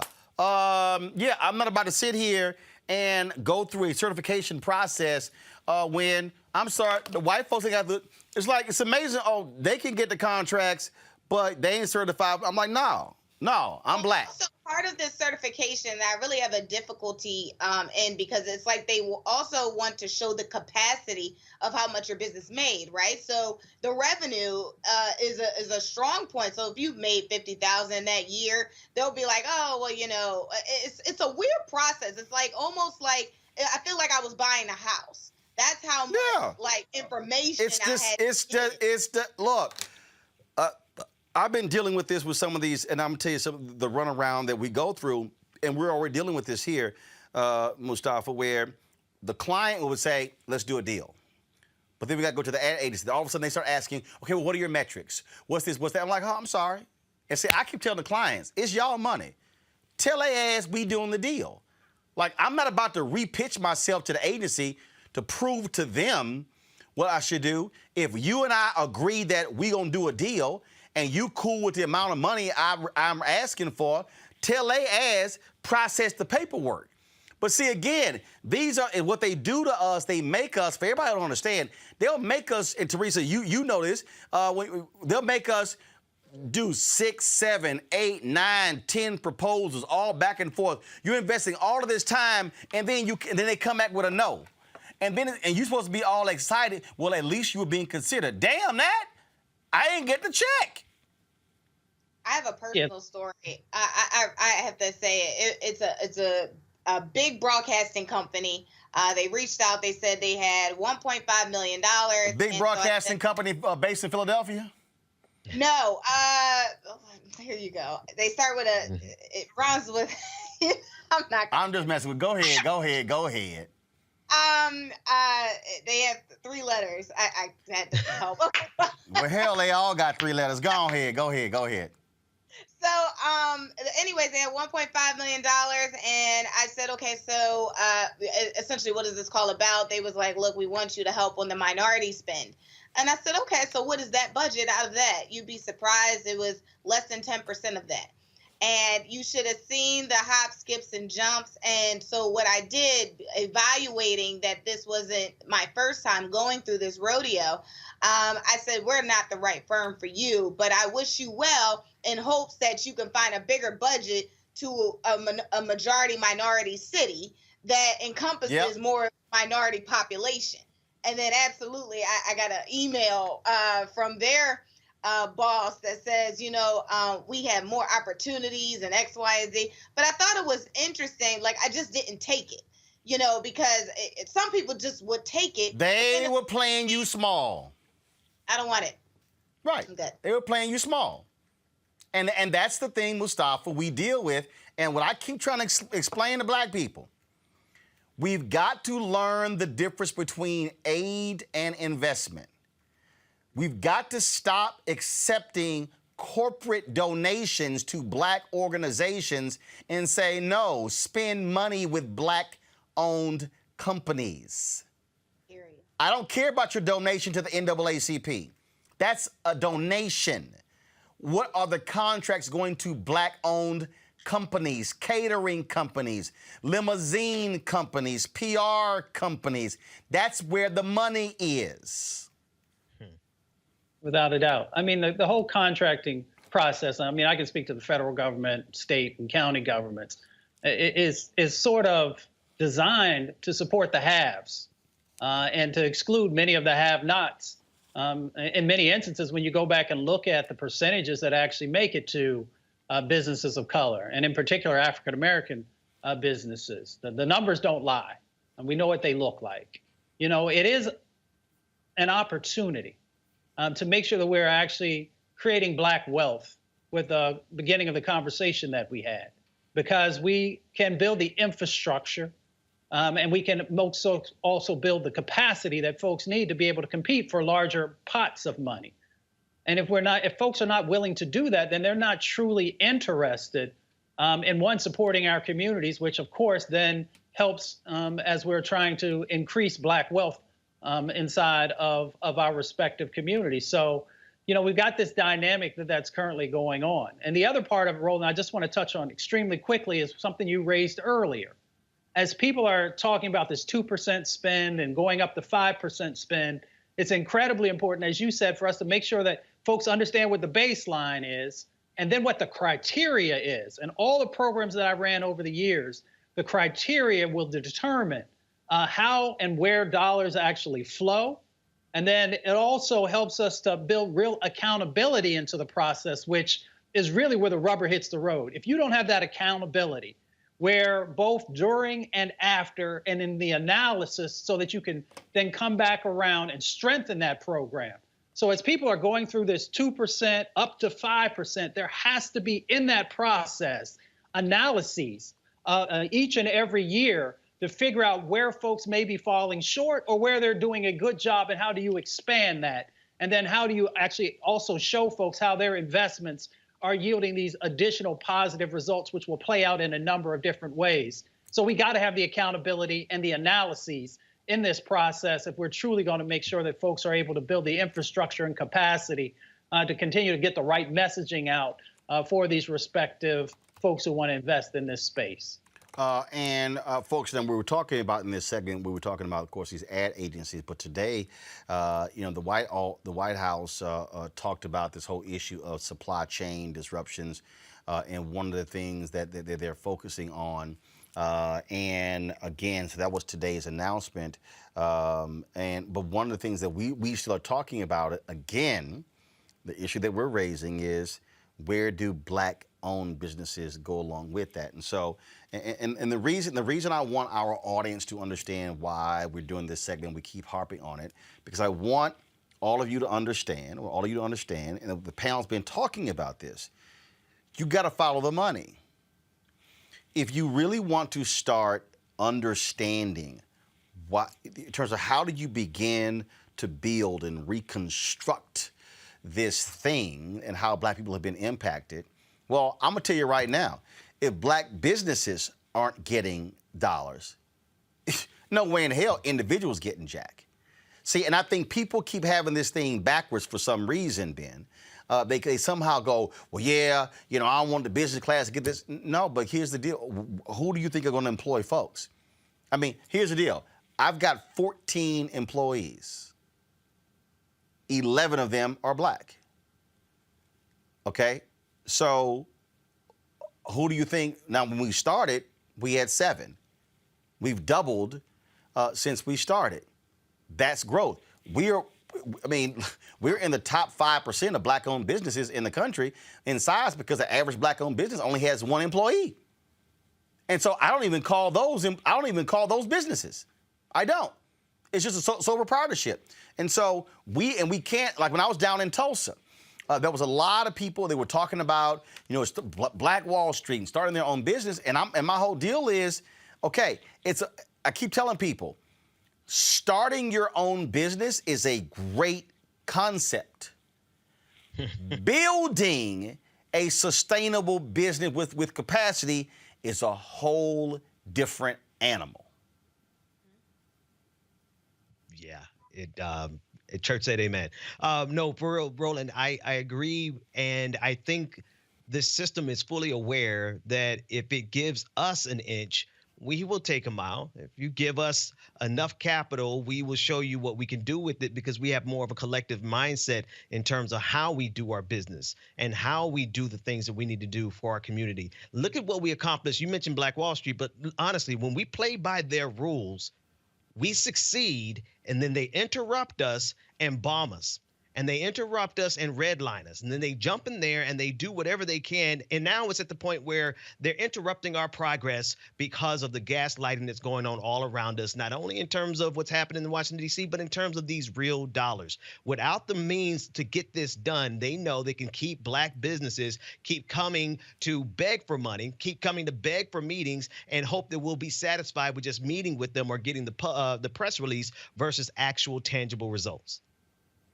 Yeah, I mean, again, the bottom line here is I need our folks focused on the money. You can't have these conversations about, man, we need to own our politics. Well, how are you going to give it? How are you going to give? How are you going to give donations if you don't have the additional money? We keep talking about, support our own. Okay, but where's your excess money? You can't be able to create scholarships without excess money.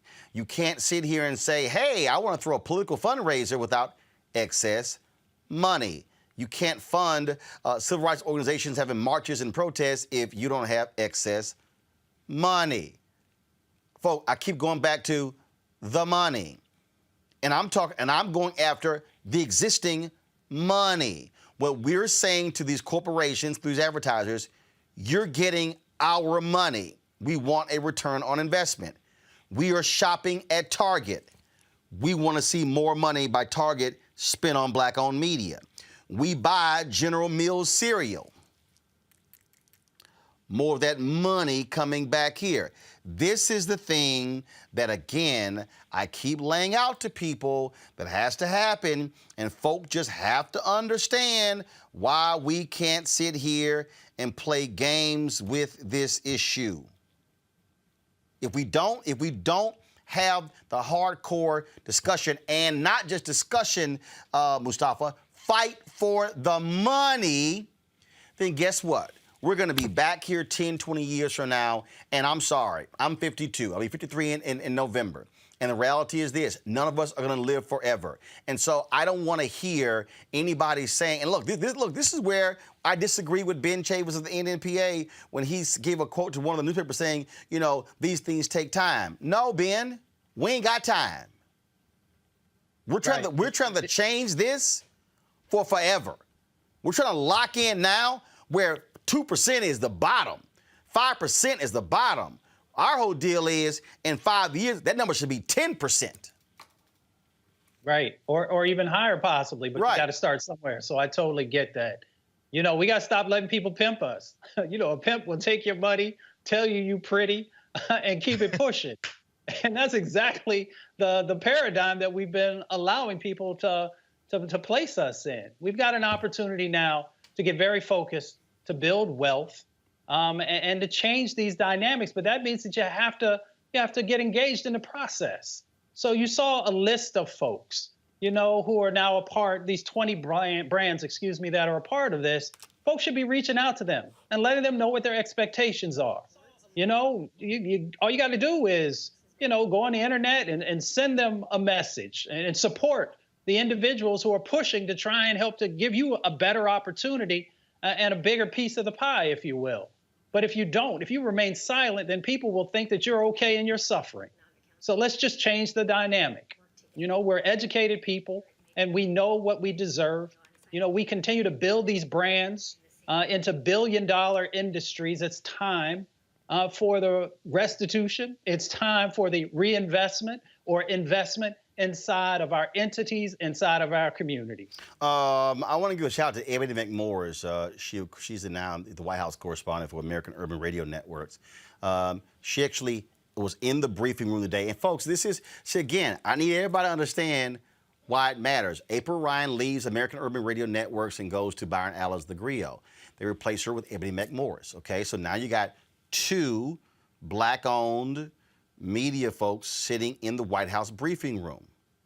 This right here is why we have to be able to get the resources, because when we put our people in the briefing room, these are the questions that get asked. They're not going to get asked by white journalists. Listen. Sorry. Will the administration work on unbundling large contracts to ensure that Black-owned companies can compete for them? So we are very focused on trying to make sure that our Build Back Better agenda, sorry, it's hard to see. Is it okay if I stand here to be able to look? Yeah, I relate.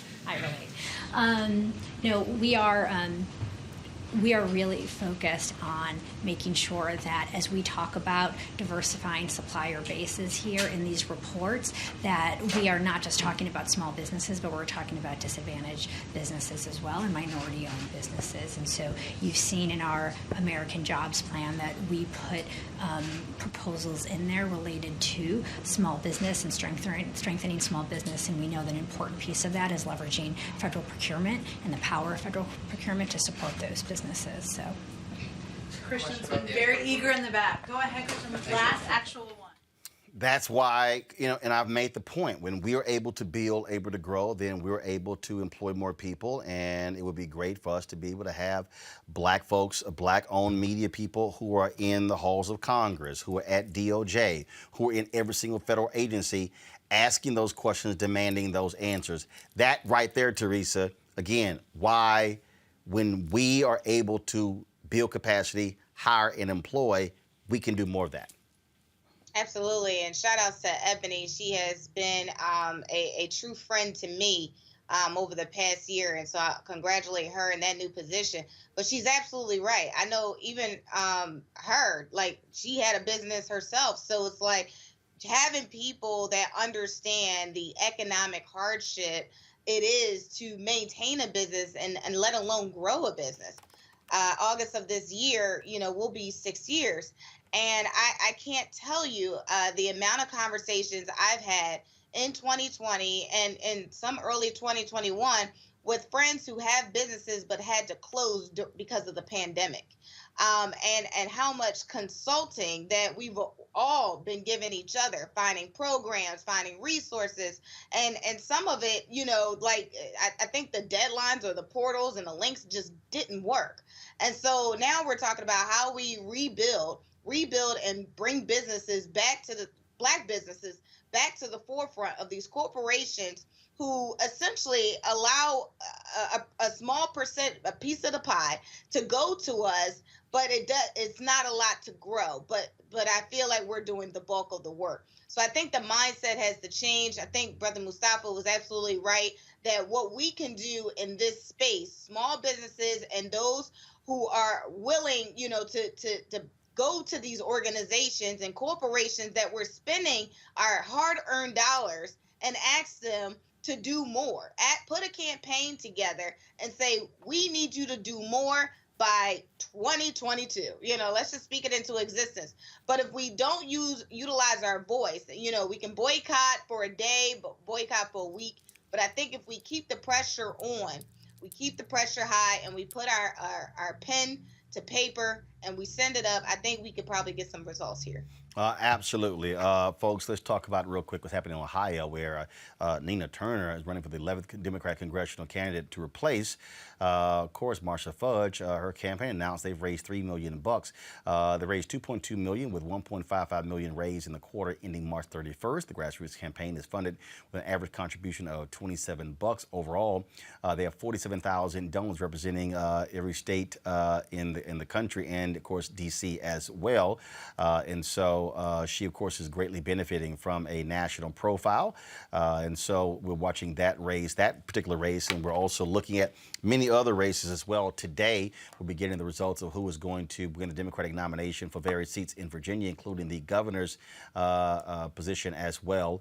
Virginia is very much a blue state, so whoever wins the primary tonight will likely go on to become the governor in November. But we'll see what happens there. So we're watching that particular race as well. So lots of different, of course, yesterday we talked about, of course, what's happening in Maryland.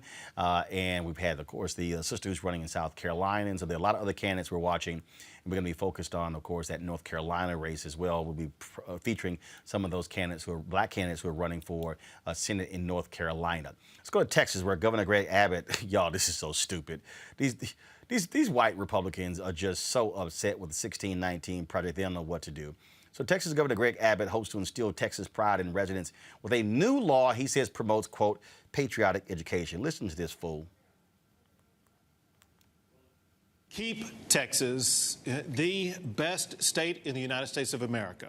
We must never forget why Texas became so exceptional in the first place. A law creating the 1836 Project does that. The 1836 Project promotes patriotic education about Texas and ensures that the generations to come understand Texas values. Under this law, every newcomer to Texas who gets a driver's license will also get a pamphlet that outlines Texas's rich history, as well as the principles that make Texas, Texas. The law also establishes the gubernatorial 1836 award to recognize students' knowledge of the founding documents about Texas history.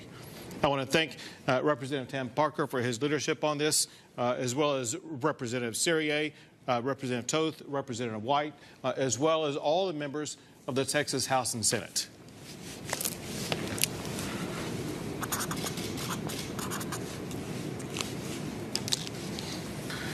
Project 1836 is now law in the great state of Texas.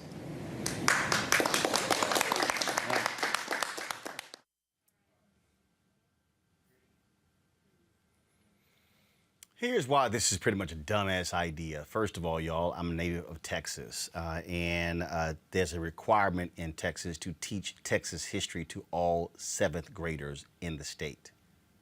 All 7th graders. Yeah, literally. In fact, if I recall correctly, the Texas history book was bigger than the American history book. So this is stupid. The other reason it's stupid, Greg Abbott, do you really want to talk about Texas in 1836? Do you want to talk about the role Texas played in the Civil War? Do you want to talk about Texas being a Confederate bastion? I mean, we're more than happy to talk about that. We're more than happy, Greg, to talk about the racial incidents in Texas since its founding. We're more than happy to talk about the lynchings in Texas as documented by the Equal Justice Institute at the lynching memorial that's in Montgomery, Alabama. So, Greg, if you really want to have a conversation about real Texas history, we can talk about that. If you would like, Greg, we can talk about Heman Sweat and how Texas Southern University came into existence because white folks would not allow him to attend the University of Texas Law School. So therefore, they mandated a black law school be created. We can talk about, see, Greg, if we're going to talk about all the history, let's talk about all the history. Let's talk about how black folks were treated in Texas. I wonder what's going to be in that pamphlet, Greg. I wonder who's going to be on that commission, Greg. And Greg, just in case you think I'm one of these crazy, outlandish liberals who came from out of state, no. My mom and daddy was born in Texas. My daddy's folks are from Texas. My grandparents migrated to Texas in the 1930s from Opelousas, Louisiana. So yeah, my nieces and nephews, 3rd and 4th generation Texans. If you really want to talk about that, let's have a real conversation. Mustafa, these white folks, these white Republicans just are they are in a tizzy because of the 1619 Project. The hell, they don't know what to do. They don't know what to do. He was crazy hyped. I had never seen somebody get so hyped over what was, something that you would think that somebody in high school would have created. I'm looking forward to seeing that pamphlet, too, that they give folks when they get their driver's license and what they want to share. He should be talking about all these egregious laws that they're trying to pass there in Texas, stopping people from voting. Or he could also highlight the fact that the Manchester community in Houston, Texas, that the Latino brothers and sisters there are being polluted at higher levels than almost any place else in the country, or over in Port Arthur, Texas, where Hilton Kelly is fighting against a number of those refineries, and how the culture in that black community has been pretty much erased. Or we can talk about in Corpus Christi, Texas. So he got a whole lot of things that he should be focusing his time on, and those 4 or 5 folks who are standing behind him clapping, I hope that they're utilizing whatever brain power they have left to actually make real change happen in Texas. There's some great folks in Texas. I love the folks in Houston and the folks who are, some of the folks in Dallas, although I like Houston better. So they really need to get busy on actually focusing on how they're going to make real change happen. And maybe they might want to also actually get it right when the electricity went out there in Texas for a while and people couldn't get water in Texas. I'm just saying, might be something they might want to focus on. Just saying. Just saying, Ben, just saying. Yeah, no, I think Mustafa, like, he dovetailed that brilliantly. They are putting this kind of energy into stopping an accurate accounting of America's history, and they couldn't put this kind of energy into saving Texans' lives during the deep freeze back in February. So, you know, their priorities, they're not on the people. Their priorities is protecting their power, and they know critical race, and it's not even so much just critical race theory, so much as the ability for the victims of oppression to be able to tell their own history. The African proverb is that if until lions get historians, they'll always be told by the hunter. History will always be told by the hunter. And a lot of these white folks are terrified that for the first time in a long time, an entire collective of people who were oppressed by a system have the ability to tell their own history, and that terrifies them. Yeah, it drives them crazy. Teresa, in Florida, one high school temporarily stopped its students from distributing their yearbooks because it contains pages covering the Black Lives Matter movement. Yeah, seriously. Administrators at West Broward High School in Pembroke Pines, Florida, say parents complained about the 2-page spread in the yearbook that shows students participating in protests. The yearbook editors were told the pages were not objective because they didn't include a conversation about Blue Lives Matter. After Broward County Public Schools review, yearbook sales resumed yesterday with a disclaimer insert saying, in part, the views expressed in the yearbook are not sponsored by the district. No shit, really. These. Teresa, go ahead with your comment. Go ahead. Yeah, I mean, it's interesting. I think there was I can't remember his name, but it was a former congressman that we saw in his yearbook that it was okay for him to put blackface in and didn't do a retraction. But when we have students who decide to utilize their voice during a protest that likely happened on student property, which essentially was documented, and they put it in their history, that is something they were going through during that time. So, I mean, it's funny how, you know, at school district administrations specifically, they look to put sports events, they look to put, you know, the highlight points. But I think when it comes to the oppression of the black man, it's something that, you know, we have to now put a disclaimer on. We all know what this is. This is hiding the apparent effect that they did not want these students to voice their opinion. And of course, they're in a state, Florida, where, you know, their governor will likely not be happy with the pages that were on there. Yeah, not at all. And folks, remember we told you about the retired Army Lieutenant Colonel whose microphone was cut off during his Memorial Day speech in Ohio? Well, Cindy Sushan, the chair of the Memorial Day Parade Committee, and the woman responsible for cutting his mic, yeah, she's out. She quit. She's also stepped down from her position as president of the Hudson American Legion Auxiliary. The ceremony organizers initially defended their decision to cut Lieutenant Colonel Kempter's speech short, before eventually found that the censoring of his remarks was deliberate and planned by Sushan and another organizer. Oh, he also was forced to quit as well. This is because, Ben, they're talking about literally snatching the charter of this organization. Y'all might really want to recognize next time you cut the mic of a white retired lieutenant colonel, I'm just saying it may not go over so damn well. And then lied about it. Yeah, you know, the absurdity It's getting kind of ridiculous at this point. And it's been ridiculous for some time, but they really are pushing the envelope in terms of what they feel like they're entitled to get away with. And she probably, the woman who had to retire because of this or resign because of this, she probably honestly doesn't understand what she did wrong because they've been living in this bubble for a long time that tells them that everything that they do is perfectly right. That's why we need critical race theory so that they can get some critical analysis skills going back in their heads. I keep saying, Mustafa, keep doing crazy stuff. Guess what? Y'all just gonna keep losing jobs and opportunities. And I just keep saying, black people in Hudson, Ohio, apply for their jobs. Most definitely. Every time I see one of these crazy situations, I think about that lady, you about to lose your job. And it just plays over and over and over. You about to lose your job. Some white brothers and sisters just don't get it. I'm like, this is not 1954. It's not 1967. This is 2021. And folks are not going to allow you to just get away with whitewashing and trying to create these false narratives. So we'll just call it out. Memorial Day, yeah, it was black folks who were the ones who were honoring those Union soldiers. And they are the ones who decided that they wanted to call it out and highlight people who helped them to begin the journey of becoming free. So it's okay because white folks, y'all came along later.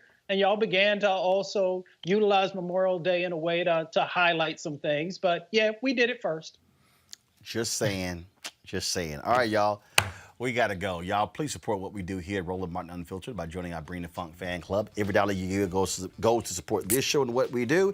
Cash App, $RM Unfiltered, PayPal.me/R Martin Unfiltered, Venmo.com/RM Unfiltered. Zelle is Roland@RolandSMartin.com, Roland@RolandMartinUnfiltered.com. Ben, Teresa, Mustafa, I certainly appreciate it. Thank you so very much. And shout out to my man, George Lopez. He, of course, every year at his golf tournament, he gives me a hat. And this was one of the hats that he gave me the last few years. So I want to go ahead and rock it with this off-white caftan today. So, all right, folks, y'all can see the full outfit. Just go to my Instagram page. I shall see y'all tomorrow. Roland Martin Unfiltered. Hi!